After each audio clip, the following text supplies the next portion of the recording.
राम नारायण राम। जेव्हा आपला देश स्वतंत्र झाला नव्हता तेव्हा एक स्वतंत्रता सेनानी होते जिनांचे नाव सूरजो सेन होते। ते चिटा गावाचे होते जे आजच्या दिवशी ईस्ट पाकिस्तान बनले आहे। जेव्हा त्यांना फाशी दिली गेली तेव्हा बालक ब्रह्मचारी जी जेलच्या बाहेरच उभे होते। त्यांनी फाशी दिल्यानंतर त्यांची आत्मा आपल्या हातात घेऊन त्यांचा उद्धार केला। जेव्हा नथू राम गोडसेने महात्मा गांधींवर गोळी झाडली तेव्हा त्यांना मुक्ती मिळाली, पण गांधीजींचा पुनर्जन्म मेंढकाच्या रूपात झाला आणि जेव्हा जवाहरलाल नेहरूंचे निधन झाले तेव्हा त्यांचा पुनर्जन्म उंदीराच्या रूपात झाला होता। गांधीजी आणि नेहरूजींना हा जन्म एक शाप म्हणून मिळाला होता। म्हणूनच आजच्या काळात पृथ्वीवर जे काही लोक आहेत त्यांना हे समजून घेणे आवश्यक आहे की जर तेही चुकीचे कार्य करतील तर त्यांनाही शाप मिळेल। कोणालाही त्यांच्या धर्म आणि पूजापाठाला सोडायला कधीच सांगितले जात नाही, त्याऐवजी त्यांना फक्त झोपण्यापूर्वी राम नारायण रामचा जप करण्यासाठी सांगितले जाते।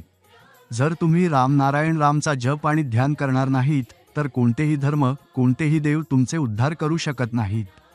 पृथ्वीवर जे सर्व झाडे पिके आहेत ती सर्व एक दिवस खाली जातील आणि पृथ्वीवर विनाश माजेल। सर्व काही संपून जाईल, त्यानंतर एक नवीन पृथ्वीचा शोध लागेल। आम्ही कोणत्याही राजकीय पक्षाला समर्थन देत नाही। मोदी आणि योगी चांगले आहेत, त्यामुळे तुम्ही त्यांना मतदान करून सत्ता कायम ठेवा।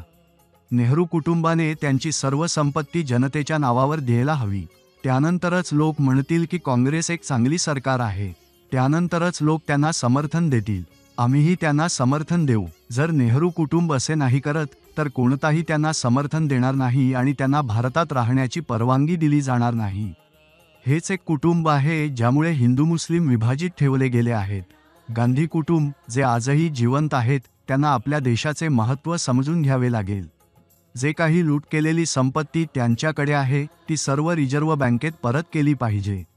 हे कुटुंब जितके लवकर संन्यास घेईल तितके लवकर त्यांना मुक्ती मिळेल आणि हा देश एक सुंदर जग बनवेल। देशाच्या लोकांनी त्यांना नवीन जीवन दिले आणि त्यांना पालन करणाऱ्यांच्या ताब्यात ठेवले। तुम्ही शंकर सरकारला बोलवा, ते तुम्हाला सांगतील की तुम्हाला काय करायचं आहे आणि काय नाही। ते तुमच्या भूतकाळ आणि भविष्यकाळाबद्दल सांगतील।